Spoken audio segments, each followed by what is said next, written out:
Nous avons avec nous en Zoom Madame Isabelle Fournier. Elle est neuropsychologue à son compte, mais qui est dans la profession, la pratique depuis plusieurs années. Madame Fournier, comment ça va? Oui, ça va bien, merci. Oui, donc vous avez plusieurs années d'expérience. Vous avez travaillé pour le privé. Vous travaillez actuellement pour le privé. Vous avez déjà travaillé dans le public, pas vrai? Oui, en fait, je travaille comme neuropsychologue et aussi comme psychothérapeute depuis 2011. Donc, ça va faire 12 ans cette année. J'ai travaillé dans le secteur de l'éducation, donc dans des écoles primaires et secondaires.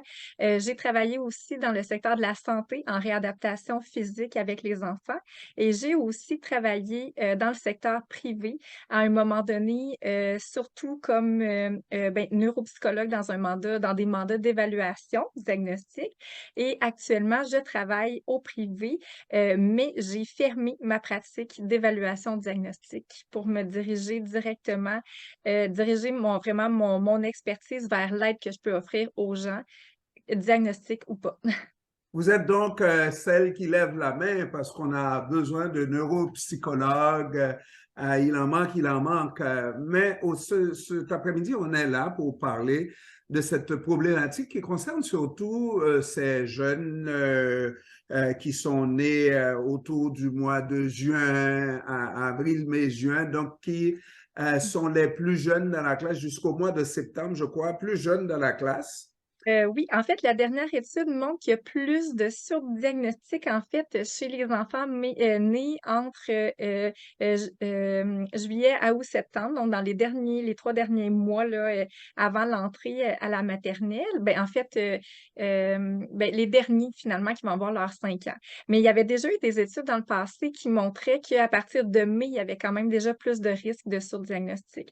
Donc, ce qu'on peut Parce que observer, c'est des enfants qui sont les plus jeunes, dans le fond, si on comprend bien les enfants, là, chaque jour qui passe, c'est comme une année. Donc, un jour, un mois, quelques mois qui manquent, ça fait la différence, à moins que ce soit un enfant vraiment qui a des potentiels énormes, pas vrai? Qui puisse ben, rattraper un enfant qui a 6 mois de différence avec lui, pas vrai? Oui, en fait, c'est que plus les enfants sont jeunes, plus il y a de la variabilité entre les enfants. Donc, par exemple, à 12 mois, il y a des enfants qui marchent, mais il y en a encore beaucoup qui ne marchent pas encore. Donc, c'est la même chose qu'on arrive à 5 ans. Donc, oui, il va y avoir des enfants qui sont fin prêts pour la maternelle, mais il y en a d'autres à tout juste 5 ans qui ne sont pas encore tout à fait rendus là. Il y a plus de variabilité entre le fonctionnement des enfants quand ils sont plus jeunes. Mais en même temps, il faut dire que l'étude qu'on a vue là, elle montre qu'il y a du surdiagnostic à tous les niveaux d'âge, finalement, hein, ou à tous les mois de l'année où un enfant peut être né. Mais le surdiagnostic est quand même plus présent, oui, chez les plus jeunes. Et c'est là qu'on a de faux diagnostics de TDAH ces diagnostics-là vont suivre ces enfants-là durant quasiment toute leur vie à l'école jusqu'à le secondaire et quelquefois, il y en a qui vont être découragés et qui vont abandonner. Oui, puis à ce moment-là, c'est qu'on se dira que le diagnostic de TDAH qui aurait été posé, peut-être posé par erreur, ben oui, peut amener un certain découragement, mais c'est pas ce qui aurait été le TDAH qui aurait amené le découragement, c'est l'autre problème que l'enfant a pour lequel il est allé consulter, mais qui n'a pas pu être identifié en raison de finalement des symptômes, des critères diagnostiques du TDAH, mais qui aura plutôt été symptomatique d'autres choses, hein. Mais on s'en sera pas occupé de ces autres choses-là. Hmm. Et vous avez dit une chose, que l'enfant a été consulté. Est-ce qu'il ne serait pas mieux de dire qu'on a poussé l'enfant à aller vers une consultation? Que l'école, Euh, l'environnement va pousser l'enfant à aller vers une consultation. Et quelque part, je vous ai vu, en tout cas, on vous prête dans l'article qui me sert de référence, on vous prête des intentions en disant quelquefois on sent de la pression à aller vers, comme professionnel, à aller vers un tel diagnostic de TDAH. Oui, c'est ça. Ben, en fait, oui, je pense que à partir du moment où les adultes gravitant autour d'un enfant, ben, voient qu'il y a des difficultés, le comportement, c'est difficile, les émotions, c'est difficile, l'attention, les apprentissages, mais c'est sûr que les adultes qui sont autour de cet enfant-là ont des questions, puis ils se demandent, ils ont essayé des choses, ils se demandent comment aider l'enfant autrement. Et à un moment donné, ben, on va se demander si on est à court d'intervention, si l'enfant, il n'y aurait pas un problème. Donc, on va amener l'enfant à aller vers une évaluation. Et là, le professionnel aussi, c'est que si le professionnel est utilisé, par exemple, dans le milieu scolaire ou même au privé, euh, euh, uniquement pour une évaluation, si l'évaluation est le seul moyen qu'on donne aux professionnels de pouvoir aider un enfant, finalement, ben c'est sûr qu'il va avoir une certaine pression où on va vouloir rendre un service à l'enfant. On va être sûr que son passage dans notre bureau, il va avoir porté fruit d'une certaine façon. Et maintenant, lorsque, par exemple, on sent qu'on doit se rendre, parce que bon, le TDAH comme diagnostic vient automatiquement avec de la médication et la médication devrait apporter une solution et devrait apporter la paix à tout le monde. Quelquefois, c'est dans la famille, mais souvent, c'est à l'école parce que le petit garçon qui n'est pas comme les autres dérange et dérange beaucoup. Oui, ben là, il y a les enfants qui vont avoir un diagnostic de TDAH parce que, bon, on va voir plus l'hyperactivité, impulsivité.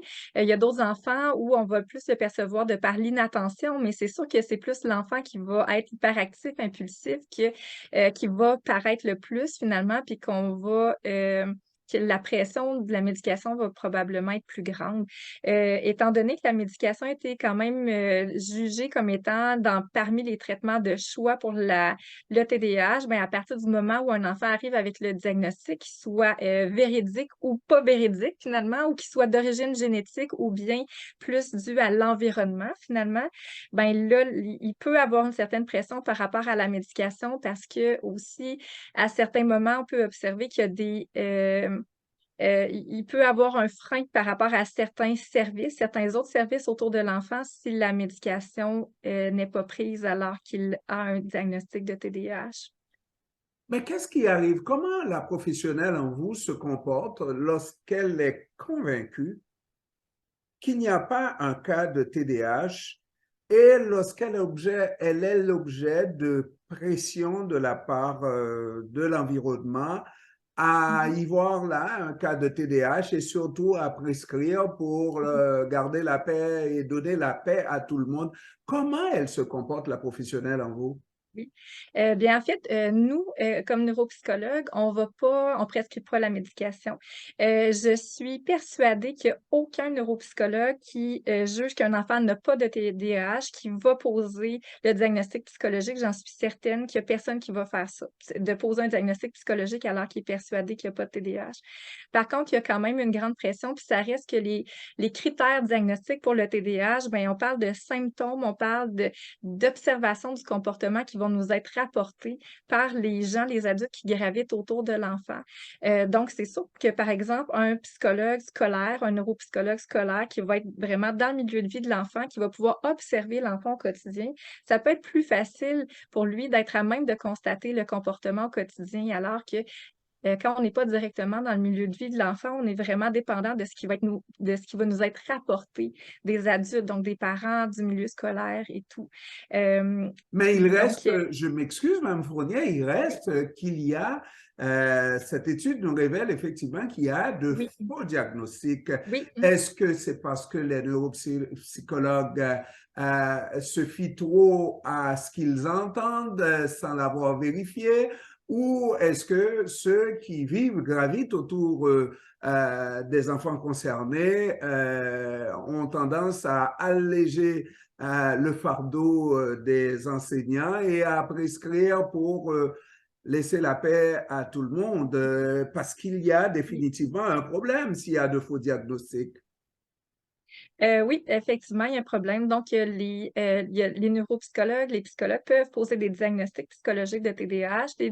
Les diagnostics peuvent aussi venir d'ailleurs. Le neuropsychologue, ce qu'il va faire dans son évaluation, c'est de vraiment faire le tour de la question des symptômes, la question du fonctionnement cognitif aussi de l'enfant. Mais à un moment donné, il y a une chose qui est certaine, c'est que l'enfant, il arrive dans le bureau avec une souffrance qui doit être adressée, puis de exclusivement demander une évaluation, il y a là quand même un certain piège parce que l'enfant arrive en évaluation pour prendre une photo de son fonctionnement et effectivement, son fonctionnement à certains moments va être vraiment le portrait tout craché d'un enfant TDAH.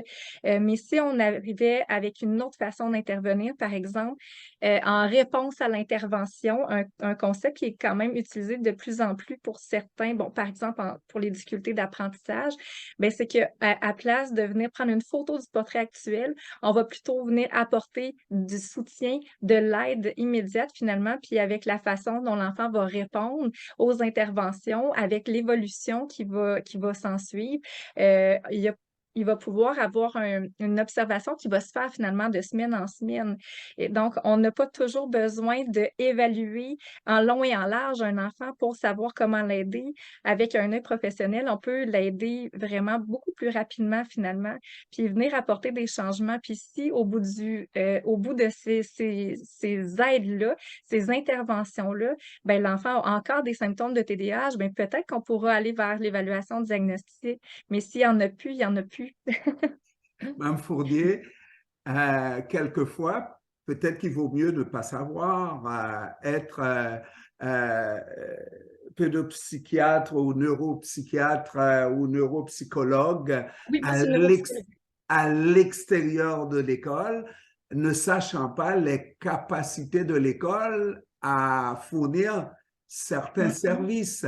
Et là, on est habilité à demander ces services-là plutôt que d'aller à la médication. Mais lorsqu'on est dans le milieu scolaire, on sait que ces aides-là qu'on peut prescrire pour trouver des solutions avec l'enfant n'existent pas parce que le milieu scolaire aussi a des difficultés au niveau du personnel, au niveau des besoins des enfants à ce moment-là. Peut-être qu'on a les deux mains menottées et qu'on se sent obligé de céder à la panique et de faire le geste le plus facile qui est la prescription. Oui, c'est ça. Ben, c'est sûr que nous, comme neuropsychologues, on n'est pas des médecins, on ne fait pas de prescription, mais ça reste que quand l'enfant atterrit dans le bureau, il y a une souffrance, il y a une souffrance qui est là.